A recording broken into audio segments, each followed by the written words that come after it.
Sebuah kisah horor perjalanan naik mobil akan segera Mimin bawakan buat kalian semua, teman-teman penikmat cerita-cerita horor di channel Spesial Horor. Dari akun Twitter ddmt @kangkue, berjudul asli Jangan Asal Kasih Tumpangan. Buat kalian yang kangen dengan cerita perjalanan horor, semoga sedikit terobati. Selamat menyimak. Semoga suka dan terhibur dengan ceritanya. Salam horor.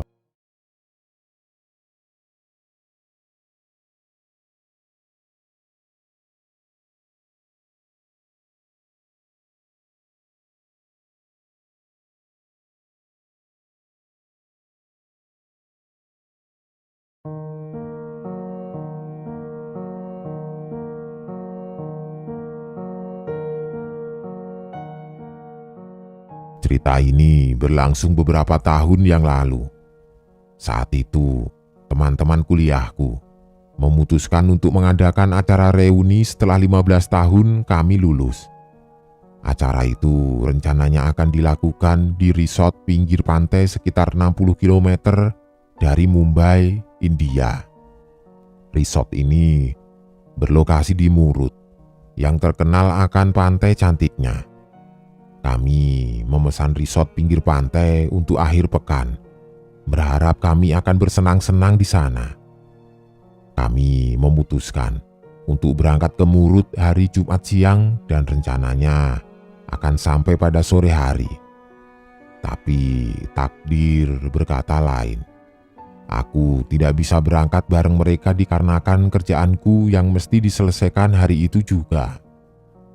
Akhirnya aku memutuskan untuk menyusul mereka pada malam hari dan rencananya akan sampai pada tengah malam. Temanku, Anan, bersukarela untuk menemaniku berangkat malam itu. Pukul 8 malam, aku menyelesaikan semua pekerjaan dan baru bisa berangkat. Perjalanan menuju Murud sangatlah sepi, terutama pada malam hari, dan kami diharuskan melewati jalan sempit yang merupakan jalan rawan kecelakaan. Aku yang menyetir waktu itu awalnya agak was-was mengemudi di jalanan seperti ini, apalagi pada malam hari. Tapi kami tidak mau melewatkan reunian untuk bertemu teman-teman lama. Normalnya hanya butuh waktu 3,5 jam untuk menuju ke Murud. Tapi menyetir dengan kondisi jalanan yang sempit dan gelap membuat perjalanan memakan waktu 1 jam lebih lama. Untungnya kami mengendarai mobil SUV 4X4 milik Anan sehingga lubang-lubang di jalan tidak terlalu mengganggu perjalanan kami. Waktu itu jam menunjukkan pukul 11:30 malam. Kami berada di jalanan gelap nan sepi, masih 40 km dari destinasi. Beberapa lama setelah melalui jalan yang panjang, kami melihat laki-laki dan perempuan sedang berdiri di pinggir jalan meminta tumpangan. Biasanya kami agak sungkan untuk berhenti dan memberikan tumpangan kepada orang lain pada malam hari. Namun keduanya terlihat seperti pasangan suami istri yang sedang berbulan madu dan ingin menghabiskan waktu berdua bersama. Aku mengamati pasangan tersebut dan mereka terlihat bukan seperti orang jahat. Sang suami memberitahu kami bahwa mereka berdua menginap di Pantai Kasit sekitar 10 km dari Murud. Mereka menginap di sana dan sudah 2 jam mereka terlantar di pinggir jalan karena motor yang mereka sewa mogok. Aku bisa melihat motor yang terparkir di sebelahnya. Jadi aku percaya cerita mereka dan tidak menaruh curiga sama sekali. Kami memutuskan untuk memberikan tumpangan dan meminta mereka untuk naik di kursi belakang. Anan kemudian bilang akan memberikan tumpangan sampai tujuan mereka, karena hotelnya tidak terlalu jauh dari destinasi kami. Sepanjang perjalanan, kami sadar bahwa pasangan tersebut sangat ramah dan memiliki humor yang sama dengan kami. Kami pun mengobrol dengan akrab. Keduanya memperkenalkan diri mereka sebagai Raffi dan Sunita. Mereka baru saja menikah dan datang ke Pantai Kasit untuk berbulan madu dari Mumbai. Semakin lama mengobrol, percakapan kami semakin sedikit karena kami berdua mulai lelah. Tapi pasangan pengantin baru itu tetap melanjutkan mengobrol berdua sambil berbisik-bisik tanpa canggung. Aku dan Anan cuma saling melihat dan tersenyum. Lalu, kejadian yang membuat bulu kuduku merinding terjadi. Di suatu tempat dekat Kasit, mobil kami tiba-tiba mogok. Aku tahu sekali kalau bensin mobil ini penuh, jadi bensin habis bukanlah alasan mobil mogok. Tanpa menengok ke belakang, aku memutuskan untuk turun dan membuka kap mobil untuk mengecek apa yang terjadi. Aku mendengar Raffi, suami dari pasangan pengantin baru itu, teriak dari dalam mobil, menanyakan apa aku butuh bantuan dan aku menjawab tidak perlu, karena seharusnya Ananlah yang turun membantu. Aku tidak bisa melihat Raffi karena terhalang kap mobil yang sedang dibuka. Anehnya, aku tidak mendengar Anan yang harusnya ikutan turun mengecek mobil bersamaku karena selain ini mobilnya, dia adalah teman menyetir yang duduk di samping sopir. Aku memanggil Anan dan berjalan ke jendela tempatnya duduk. Aku melihat Anan hanya duduk dengan muka yang tegang dan berkeringat. Dari kursinya, dia melirik ke arahku dan dengan tangannya yang gemetaran menunjuk ke kursi penumpang belakang. Apa yang terjadi berikutnya benar-benar bikin merinding. Aku masih bisa mendengar penumpang di kursi belakang mengobrol sambil berbisik ke satu sama lain, seperti yang mereka lakukan sepanjang perjalanan. Tapi aku tidak melihat seorang pun di kursi belakang. Aku tetap mendengar suara berbisik orang mengobrol, tapi kursi penumpang belakang kosong. Kepalaku seperti berputar dan rasanya seperti mau pingsan. Aku mengumpulkan semua tenaga dan membuka pintu, menyeret Anan dari dalam mobil dan berlari sekencang mungkin. Setelah beberapa meter berlari, kami berdua mendengar tawa kencang laki-laki, diiringi tangisan perempuan dari dalam mobil. Untungnya kami menemukan kantor polisi setelah setengah kilometer berlari dari lokasi mobil yang mogok. Sesampainya di sana, kaki kami gemetaran dan lemas seperti hampir pingsan. Polisi yang mendengar cerita kami merasa iba, tapi tidak terlalu kaget karena ini bukan pertama kalinya kejadian yang kami alami terjadi. Polisi itu menceritakan beberapa tahun yang lalu ada pasangan pengantin baru yang terlantar di pinggir jalan akibat motor mereka mogok. Saat motor mereka mogok, mereka mencoba untuk mendapatkan tumpangan menuju ke resort mereka. Sayangnya, mereka meminta tumpangan kepada orang-orang yang salah. Mereka mati dibunuh dengan kejam oleh sekelompok orang yang ditumpanginya. Malam itu, kami menginap di kantor polisi dan menelpon teman-teman yang mulai khawatir karena kami tidak kunjung tiba, dan menceritakan kejadian mengerikan itu. Kami juga melarang mereka untuk melintasi jalan itu pada malam hari agar kejadian yang kami alami tidak terulang. Anan dan aku menghabiskan malam di kantor polisi dengan perasaan yang masih gelisah. Besoknya sekitar jam 6 pagi, polisi mengantarkan kami menuju mobil yang kami tinggalkan tadi malam. Teman kami juga datang untuk menjemput. Aku dan Anan berterima kasih kepada Pak Polisi atas bantuan mereka dan kami langsung bertolak ke Mumbai dan melupakan reuni kami di Pantai Murud. Aku sangat bersyukur bisa balik ke rumah dengan selamat. Saat di perjalanan pulang menuju Mumbai, kami melewati lokasi tempat kami menaikkan penumpang tadi malam. Aku tidak menemukan motor terparkir di pinggir jalan seperti semalam.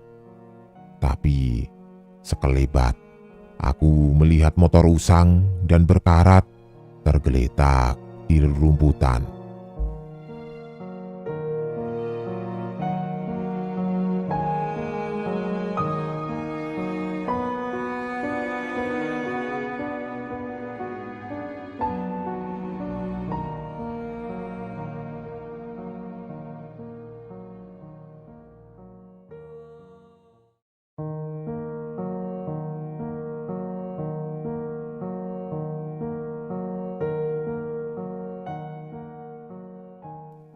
Ladame Blanche. Apa kalian tahu kalau di Prancis ada sebuah urban legend bernama La Dame Blanche alias perempuan putih? Atau mungkin kalau di Indonesia versi kuntilanak naik kelas. Kenapa bisa disebut Dame Blanche dan apa kisah di baliknya? La Dame Blanche adalah nama yang diberikan kepada arwah perempuan bergaun putih yang selalu muncul di lokasi yang sama. Dame Blanche terkenal karena kisah hidupnya yang berakhir kejam dan tragis yang membuatnya bergentayangan di daerah sekitar tempat kematiannya. Salah satu cerita kemunculan Dame Blanche di Prancis yang populer, yaitu Blanche de Percy. Cerita ini bermula pada abad ke-13. Di sebuah kastil kecil pinggir rawa-rawa di daerah La Manche hidup seorang perempuan bernama Mademoiselle Nona Percy bersama keluarganya. Nona Percy adalah seorang perempuan yang memiliki segalanya. Ia berparas cantik, bergelimang harta dan juga sangat cerdas. Namun di balik itu semua, ia berhati jahat. Dia menolak semua lelaki yang ingin menikahinya. Saat kedua orang tuanya meninggal, Nona Percy mengabdikan dirinya untuk mempelajari ilmu hitam. Suatu malam badai, Nona Percy terkejut saat melihat salah satu sosok yang ada di dalam lukisannya menghilang dan muncul di depannya. Ternyata sosok yang ada di lukisan itu adalah iblis yang ingin membuat perjanjian dengan Nona Percy untuk membuatnya lebih kaya raya. Nona Percy lalu menempelkan darah segarnya untuk menyetujui perjanjian hitam itu. Selang beberapa tahun, Nona Percy menjadi semakin bergelimang harta. Dia sangat senang mengganggu orang di sekitarnya dan membuat mereka sengsara hanya untuk kepuasan batinnya. Karena keserakahannya, dia juga bersumpah untuk menguasai seluruh tanah di daerah La Manche.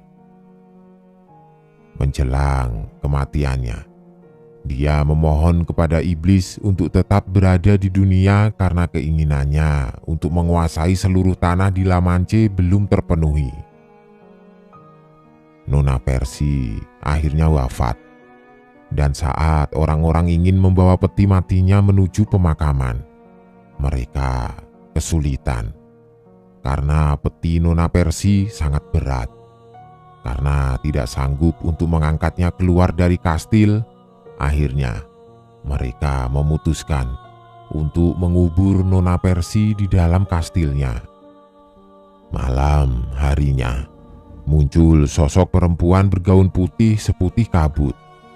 Dengan suara lirih, dia mengumumkan bahwa mulai saat itu ia akan menguasai semua daerah yang belum sempat ia miliki, dan langsung terbang menghilang. Perempuan tersebut kemudian dikenal sebagai Blanche de Percy.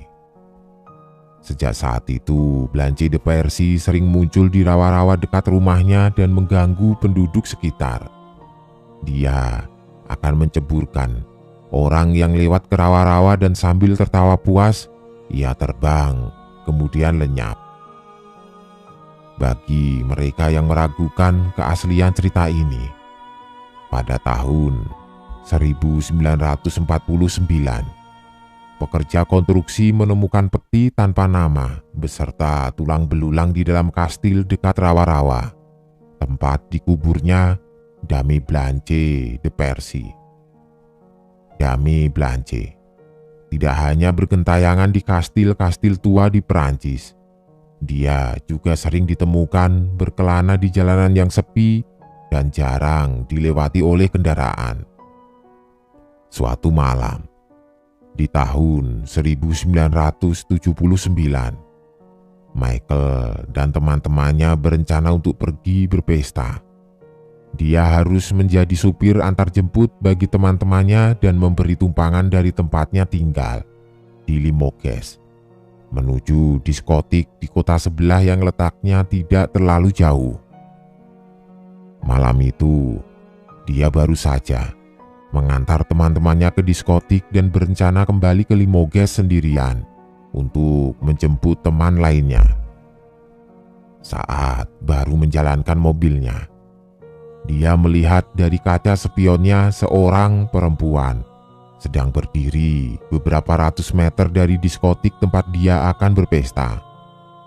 Perempuan tersebut berparas cantik, berumur sekitar 20-25 tahun, dan menggunakan gaun putih yang modelnya mungkin dari tahun 60-an.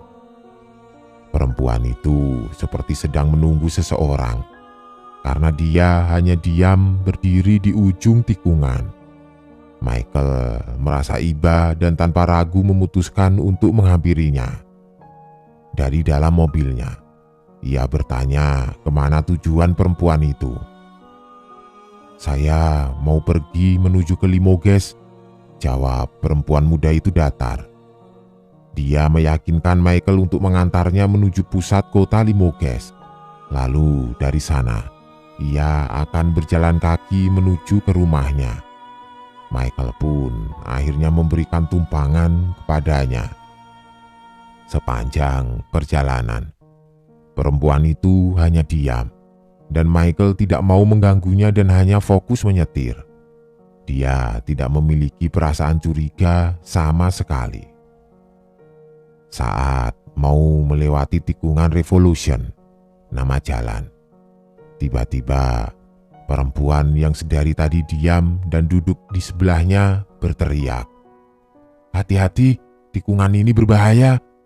Setelah itu, Michael mendengar campuran suara tangis dan tawa melengking dari penumpang misteriusnya. Saat Michael menengok ke arah perempuan itu, bangku di sampingnya sudah kosong. Perempuan tersebut hilang di telan malam. Michael shock, memberhentikan mobilnya untuk mencari jejak perempuan tadi, namun dia tidak menemukannya. Dia melaporkan kejadian tersebut ke kantor polisi di Limoges. Polisi di sana tidak terlalu terkejut, karena ternyata Michael bukan orang pertama yang mengalami kejadian serupa.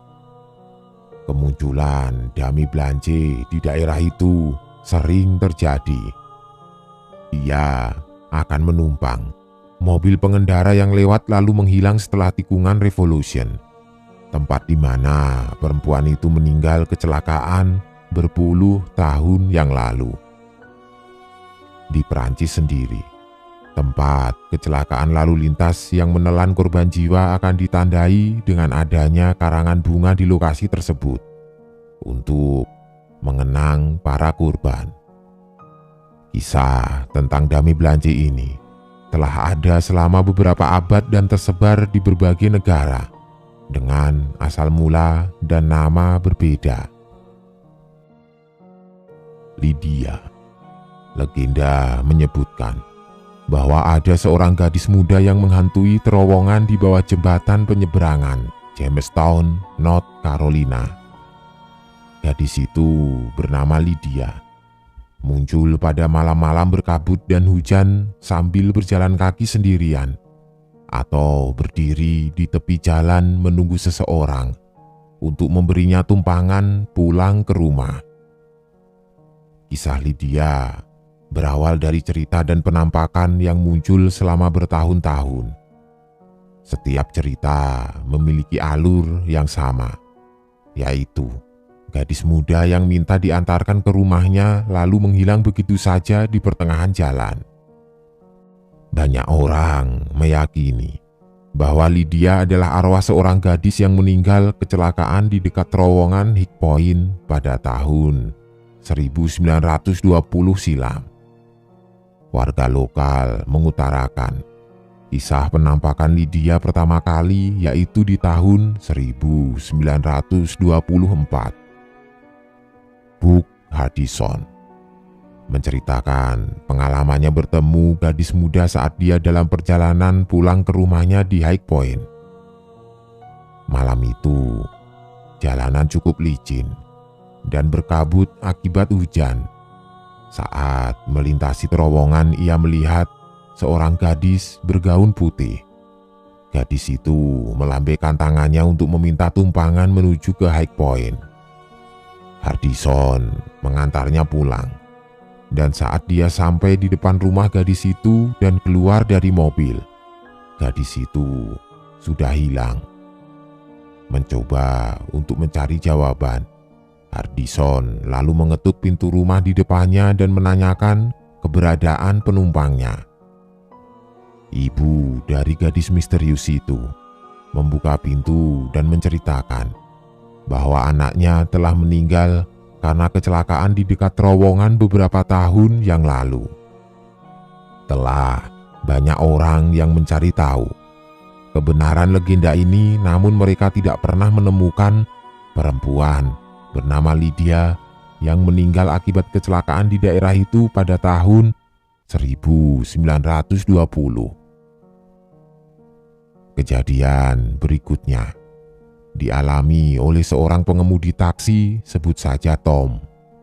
Malam itu, setelah lelah seharian berkeliling mengantar penumpang, ia melaju menuju rumahnya dengan tenaganya yang hampir habis. Sambil melamun, dia berbelok melalui jalan sepi dan melihat sosok perempuan sedang berdiri di pinggir jalan, seperti sedang menunggu seseorang. Perempuan itu memakai gaun berwarna biru yang sangat mewah. Mungkin seperti gaun-gaun yang sering dipakai untuk pesta. Pengemudi taksi itu merasa lelah namun tidak tega melihat perempuan muda berdiri sendirian di tengah malam yang sepi. Tom lalu menghampirinya dan menanyakan apakah perempuan itu butuh tumpangan. Tanpa ekspresi, ia menganggukkan kepala lalu duduk di bangku penumpang di sebelah Tom. Tom berkendara mengikuti instruksi perempuan itu untuk menuju rumahnya. Sampai di sini, mungkin cerita masih terkesan normal dan biasa saja. Tapi saat mobil melewati turunan terjal dan mobil sedang melaju cukup kencang, pintu penumpang di sebelahnya tiba-tiba terbuka dan perempuan itu seperti terlempar keluar mobil dan terjatuh. Namun anehnya, Tom tidak mendengar sama sekali suara dentuman orang terjatuh. Dia memberhentikan mobilnya dan bergegas mengelilingi lokasi untuk mencari perempuan tadi. Karena takut penumpangnya itu terluka, tapi dia tidak menemukan siapapun. Beberapa tahun belakangan, dua peneliti lokal yang berusaha mengungkap keaslian legenda ini menemukan artikel di sebuah koran Greensboro Patriot yang terbit pada tanggal 21 Juni 1920. Artikel tersebut menulis tentang kecelakaan di High Point Road yang menyebabkan seorang perempuan bernama Annie Jackson meninggal dunia. Dalam artikel berita Greensboro Patriot, kecelakaan yang dialami Annie Jackson bermula saat pengemudi mobil kehilangan kendali di tikungan akibat jalan yang licin dan kecepatan mobil yang tinggi. Mobil tersebut berputar dan terbalik, menyebabkan Annie Jackson terlempar keluar mobil dan meninggal dunia. Sampai saat ini, peneliti masih bertanya-tanya, apakah kisah Annie Jackson merupakan asal mula Lydia. The Grudge Lady. Kisah yang akan diceritakan kali ini terjadi di Thailand. B dan dua saudara laki-lakinya sedang berada dalam perjalanan pulang ke rumah orang tua mereka saat kejadian ini mereka alami. Malam itu, Mark yang menyetir. B duduk di sebelahnya dan kakak tertuanya Chi duduk di bangku tengah. Butuh waktu 3 jam bagi mereka untuk sampai ke tujuan karena letak rumah orang tua mereka yang sangat jauh. Mark berkendara agak kencang karena mereka harus sampai di rumah orang tuanya sebelum ulang tahun ibu mereka. Di tengah perjalanan, Mark melihat seorang perempuan memakai pakaian serba hitam menyeberang jalan sambil menenteng sesuatu. Saat itu, Mark tidak bilang sepatah kata pun. Namun, B bertanya kepada kedua kakaknya apa mereka melihat perempuan yang lewat barusan. Ternyata ketiganya melihat perempuan yang sama. Saat mereka bertiga sedang berdiskusi tentang hal yang barusan mereka lihat, Mark melirik ke kaca spion dan tiba-tiba ia memacu mobilnya sekencang mungkin. Melihat mobil yang tiba-tiba melaju kencang, B dan Chi yang penasaran kemudian menengok ke belakang dan dikejutkan dengan sosok perempuan yang barusan mereka lihat sedang berlari mengejar mobil. B yang ketakutan meminta Mark untuk melaju lebih cepat karena entah bagaimana kecepatan lari perempuan itu sangatlah tidak normal. Tapi perempuan berbaju hitam itu berhasil mengejar dan menyamakan kecepatannya hingga sejajar dengan mobil. Sambil berlari, perempuan itu lalu memutar lehernya menengok ke dalam mobil. Dengan mata hitam cekungnya, ia menyeringai lalu menghilang. Mereka bertiga hanya diam ketakutan dan tidak bisa berkata apa-apa. Setelah perjalanan yang terasa sangat panjang, akhirnya mereka sampai di rumah orang tua mereka. Malam itu ketiganya tidak ada yang berani tidur sendirian. Malamnya Mark bermimpi. Perempuan yang sama hadir di dalam mimpinya. Dia berdiri di sebelah Mark dan berkata, "Maaf, saya tidak bermaksud untuk menakuti kalian. Arwah saya tidak tenang. Tolong doakan saya di kuil." Perempuan itu juga menjelaskan bagaimana dia meninggal. Pukul 1 malam, saya dan suami saya pulang dari pesta di kota. Suami saya berhenti untuk buang air kecil. Dia memarkir motornya di pinggir jalan, di mana saya duduk untuk menunggunya. Lalu dia melanjutkan.